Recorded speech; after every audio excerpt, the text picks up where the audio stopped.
தமிழக அரசியலிலும் திரையுலகிலும் இன்று ஒரு மிகப்பெரிய அதிர்ச்சி அலை பரவியிருக்கு. தளபதி என்று கோடிக்கணக்கான ரசிகர்களால் கொண்டாடப்படும் தமிழக வெற்றிக் கழகத்தின் தலைவர் விஜய் மற்றும் அவருடைய மனைவி சங்கீதா இவர்களோட 27 ஆண்டுகால திருமண வாழ்க்கை இப்போ ஒரு மிகப்பெரிய கேள்விக்குறியாகி நிக்குது. ஆமாங்க, சங்கீதா இப்போ விவாகரத்து கேட்டு நீதிமன்றம் போயிருக்காங்க. இது வெறும் குடும்ப பிரச்சனை மட்டுமில்ல, ஒரு அரசியல் தலைவரோட பிம்பம் சம்பந்தப்பட்ட விஷயம் அப்படிங்கிறதுனால தான் இப்போ இது பட்டி தொட்டி எங்கும் விவாதிக்கப்படுது. சரி, இந்த 12 பக்க விவாகரத்து மனுவுல அப்படி என்னதான் இருக்கு? 1996ல ஒரு ரசிகையா அறிமுகமான சங்கீதா இப்போ ஏன் இப்படி ஒரு முடிவை எடுத்தாங்க? இதன் பின்னணியில் இருக்கக்கூடிய அந்த மர்ம நடிகை யார்? எல்லாத்தையும் இந்த வீடியோவுல நாம முழுமையா அலச போறோம். முதல்ல இப்போ நடந்திருக்கிற அந்த முக்கியமான விஷயத்தை பார்ப்போம். செங்கல்பட்டு குடும்பநல நீதிமன்றத்துல சங்கீதா இந்த மனுவை தாக்கல் செஞ்சிருக்காங்க. இதுல மிக முக்கியமான குற்றச்சாட்டு என்னன்னா, விஜய் ஒரு நடிகையோட திருமணத்தை தாண்டிய உறவுல இருந்தாரு அப்படின்னு சங்கீதா குறிப்பிட்டிருக்காங்க. இது ஒரு சாதாரண வதந்தி கிடையாது. நீதிமன்றத்துல முறையா தாக்கல் செய்யப்பட்ட மனுவுல இருக்கிற தகவல்கள். ஏப்ரல் 2021ல தான் இந்த விஷயம் எனக்கு தெரிய வந்துச்சுன்னு சங்கீதா அந்த மனுவுல சொல்லியிருக்காங்க. அது மட்டும் இல்லாம இத தெரிஞ்சதுக்கு அப்புறமும் கூட விஜய் அந்த உறவை நிறுத்திக்கல, இரக்கமே இல்லாம அதை தொடர்ந்தாருன்னு ரொம்ப ஆதங்கத்தோட சங்கீதா பதிவு செஞ்சிருக்காங்க. இப்போதான் இங்க ஒரு பெரிய கேள்வி வருது. 1999ல கல்யாணம் பண்ணிக்கிட்டு இவ்வளவு வருஷம் ஒரு மாடல் கப்புலா இருந்த இவங்களுக்குள்ள என்னதான் நடந்துச்சு? இது ரொம்பவே அதிர்ச்சிகரமான ஒரு விஷயம். ஒரு சூப்பர் ஸ்டார் வீட்ல இப்படி ஒரு விஷயமான்னு எல்லாரும் வாயடைச்சு போயிருக்காங்க. அது மட்டும் இல்லாம வழக்கறிஞர்கள் மூலமா பேசி இந்த விவகாரத்தை தீர்க்க சங்கீதா முயற்சி பண்ணதா மனுவுல சொல்லியிருக்காங்க. அந்த நடிகையோட இருக்கிற தொடர்பை துண்டிப்பதாக விஜய் வாக்குறுதி கொடுத்தாராம். ஆனா அந்த வாக்குறுதியை மீறி அவர் அந்த நடிகையோட வெளிநாடுகளுக்கு சுற்றுலா போறது, பொது இடங்கள்ல தோன்றுவதுன்னு சங்கீதாவுக்கு தொடர்ந்து மன உளைச்சலை கொடுத்ததா சொல்லப்படுது. இங்கதான் ட்விஸ்ட் இருக்கு. அந்த நடிகை யாருன்னு சங்கீதா இப்போதைக்கு வெளிப்படையா சொல்லல. ஆனா தேவைப்பட்டா அந்த நடிகைய இந்த வழக்குல 2வது எதிர்மனுதாரரா, அதாவது செகண்ட் ரெஸ்பாண்டண்டா சேர்ப்பேன்னு எச்சரிக்கை கொடுத்திருக்காங்க.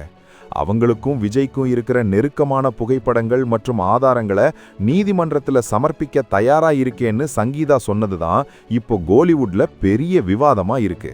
சங்கீதா தரப்புல முன்வைக்கப்படுற இன்னொரு முக்கியமான குற்றச்சாட்டு என்னன்னா, அந்த நடிகை விஜயோட இருக்கிற போட்டோக்களை சோஷியல் மீடியாவில் போடும்போது விஜய் அதை தடுக்கவே இல்லையா.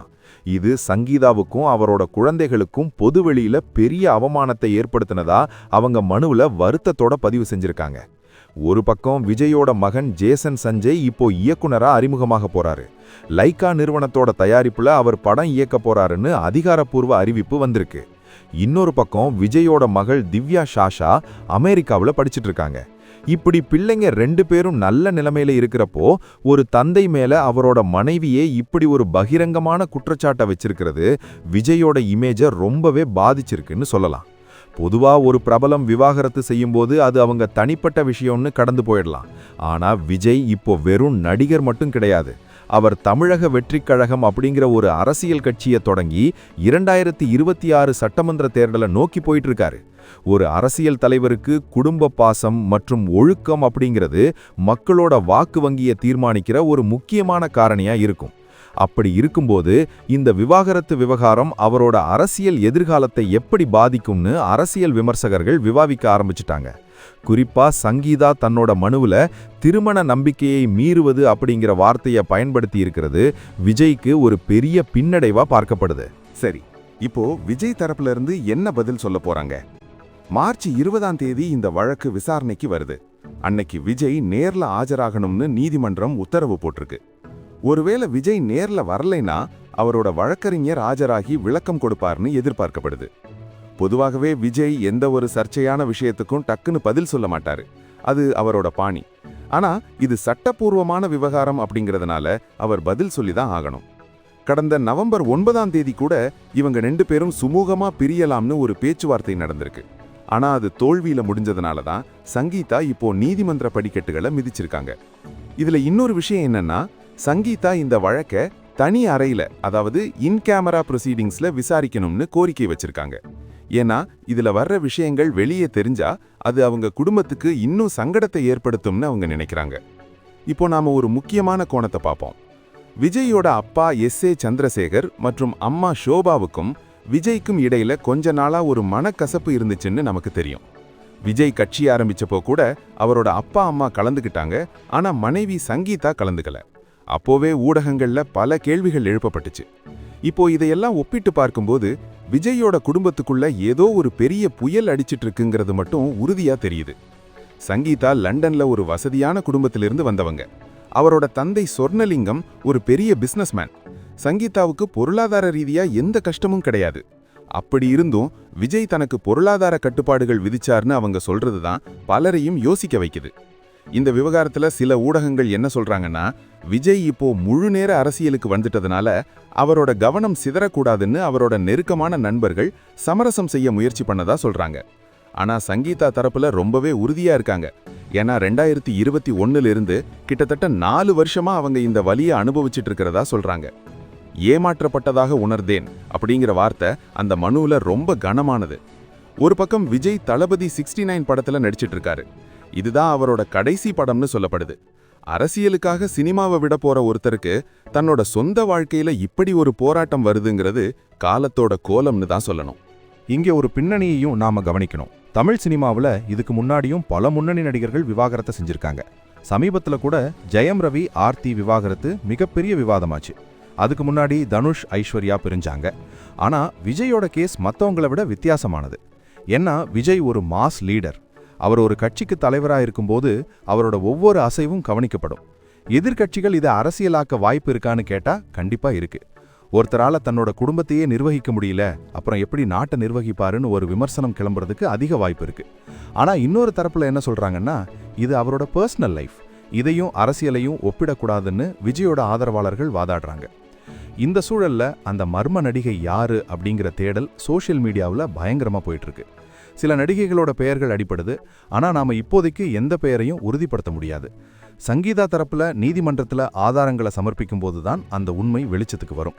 இப்போதைக்கு அறிக்கைகள் கூறுவது என்னன்னா, அந்த நடிகைக்கும் விஜய்க்கும் இடையில இருக்கிற நட்பு வெறும் நட்பையும் தாண்டி போனதுதான் பிரச்சனைக்கு காரணம். விஜயோட வீட்டில் இந்த விஷயம் தெரிய வந்தப்போ பெரிய பஞ்சாயத்தே நடந்திருக்கு. ஆனா விஜய் தரப்புல இதை பத்தி அதிகாரப்பூர்வமா இன்னும் எந்த ஒரு ஸ்டேட்மெண்ட்டும் ரிலீஸ் பண்ணல. பொதுவான ஒரு பின்னணி தகவலை பார்த்தோம்னா, ஒரு 27 வருஷ திருமண வாழ்க்கையில வர்ற விவாகரத்து அப்படிங்கிறது ரொம்பவே அரிதானது. இதுல 2 பேரோட ஈகோவும் சம்பந்தப்பட்டிருக்கலாம், இல்ல நிஜமாவே சங்கீதா சொல்ற மாதிரி ஒரு துரோகம் நடந்திருக்கலாம். ஆனா ஒன்னு மட்டும் தெளிவா தெரியுது, சங்கீதாவுக்கு இப்போ நியாயம் வேணும். அவங்க கேட்கறது வெறும் விவாகரத்து மட்டும் இல்ல, தனக்கும் தன் குழந்தைகளுக்கும் ஏற்பட்ட அவமானத்துக்கு ஒரு தீர்வு வேணும்னு நினைக்கிறாங்க. ஒரு லண்டன் வாழ் தமிழ் பெண்ணா ஒரு பாரம்பரியமான குடும்பத்தில இருந்து வந்த அவங்க இவ்வளவு தூரம் நீதிமன்றத்துக்கு வர்றாங்கன்னா அவங்க எந்த அளவுக்கு பாதிக்கப்பட்டிருப்பாங்கன்னு நாம புரிஞ்சுக்க முடியுது. வர்ற மார்ச் 20ஆம் தேதி இந்த வழக்கோட முதல் விசாரணை நடக்கும்போது பல உண்மைகள் வெளியே வரும். அன்னைக்கு விஜயோட வழக்கறிஞர் தாக்கல் பண்ற பதில் மனுவுல தான் விஜயோட நிலைப்பாடு என்னன்னு நமக்கு தெரியும். ஒருவேளை விஜய் இந்த விவாகரத்துக்கு சம்மதிப்பாரா, இல்ல சங்கீதா சொன்ன குற்றச்சாட்டுகளை மறுப்பாரா அப்படிங்கிறது தான் இப்போ இருக்கிற $1 மில்லியன் கேள்வி. இது ஒரு புறம் இருக்க, தமிழக வெற்றி கழகத்தோட தொண்டர்கள் இப்போ குழப்பத்தில் இருக்காங்க. அண்ணன் வாழ்க்கையில இப்படி ஒரு பிரச்சனையா அப்படின்னு அவங்க வருத்தப்படுறாங்க. ஆனா அரசியல்ல இதையெல்லாம் தாண்டி தான் வரணும்னு சில சீனியர் அரசியல்வாதிகள் சொல்றாங்க. மொத்தத்துல தமிழகமே உற்று பார்க்கிற ஒரு வழக்கா இது மாறி இருக்கு. விஜய் சினிமாவுல பல வெற்றி தோல்விகளை பார்த்திருக்காரு. ஆனா வாழ்க்கையில இப்போ ஒரு பெரிய அக்னி பரீட்சையை எதிர்கொள்றாரு. ஒரு ரசிகையா தொடங்கி மனைவியா மாறி இப்போ நீதிமன்றத்துல எதிர் மனுதாரரா நிக்கிற சங்கீதாவோட இந்த 12 பக்க மனு விஜயோட வாழ்க்கையில ஒரு பெரிய திருப்பு முனையா இருக்கும். இந்த வழக்கோட அடுத்தடுத்த கட்டங்களை நாம தொடர்ந்து கண்காணிப்போம். சங்கீதா கேட்டிருக்கிற அந்த தனியறை விசாரணை கிடைக்குமா, இல்ல இது ஒரு பொது விவாதமா மாறுமான்னு பொறுத்திருந்து பார்ப்போம். இதுவரைக்கும் நாம பார்த்த தகவல்கள் எல்லாமே சங்கீதா தரப்பிலிருந்து நீதிமன்றத்துல தாக்கல் செய்யப்பட்ட மனுவுல இருக்கிற விஷயங்கள் தான். நாம யாரையும் தப்பா சொல்லல, அதே சமயம் உண்மைகளை மறைக்கவும் இல்லை. ஒரு குடும்பம் உடையிறது அப்படிங்கிறது யாருக்குமே சந்தோஷமான விஷயம் கிடையாது. ஆனா நீங்க என்ன நினைக்கிறீங்க? இந்த விவகாரத்துல யாரோட பக்கம் நியாயம் இருக்குன்னு உங்களுக்கு தோணுது? ஒருவேளை இது விஜயோட அரசியல் வாழ்க்கைய உண்மையாவே பாதிக்குமா? உங்களோட கருத்துக்களை கீழே இருக்கிற கமெண்ட் செக்ஷன்ல மறக்காம சொல்லுங்க. இந்த வீடியோ உங்களுக்கு ஒரு தெளிவான பார்வையை கொடுத்திருக்கும்னு நம்புறோம்.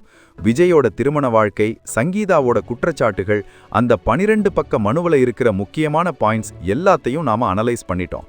இது மாதிரியான முக்கியமான செய்திகள் மற்றும் சமூக விஷயங்களை உடனுக்குடன் தெரிஞ்சுக்க எங்க சேனலை ஃபாலோ பண்ணுங்க.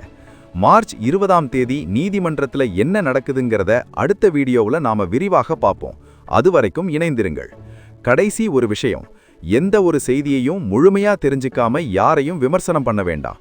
இது ஒரு குடும்பத்தோட தனிப்பட்ட பிரச்சனை. அவங்களுக்கு நாம கொடுக்க வேண்டிய மரியாதையை சட்ட ரீதியாவும் சமூக ரீதியாவும் கொடுப்போம். உண்மைகள் விரைவில் வெளிவரட்டும். நன்றி.